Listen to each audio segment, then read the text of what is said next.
Hello guys, welcome to Diwana dance group.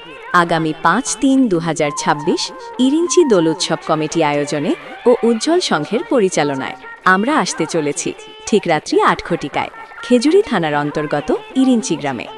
আমাদের আমন্ত্রণ করার জন্য বিশেষ করে ধন্যবাদ জানাবো কার্তিক কামিলা, শিবশঙ্কর আদক, বিশ্বজিৎ দাস, দেবরাজগিরি ও সুদীপ্ত জানা মহাশয়কে। ওই সঙ্গে বিশেষ করে ধন্যবাদ জানাবো লোকনাথ যাত্রা বুকিং অফিস ভীমবাবুকে। আমাদের বুকিং করা নাম্বার 7802319950 অথবা 9807460095। আমরা আসছি, আপনারা আসছেন তো? দেখা হচ্ছে ঠিক রাত্রি ৮ ঘটিকায়।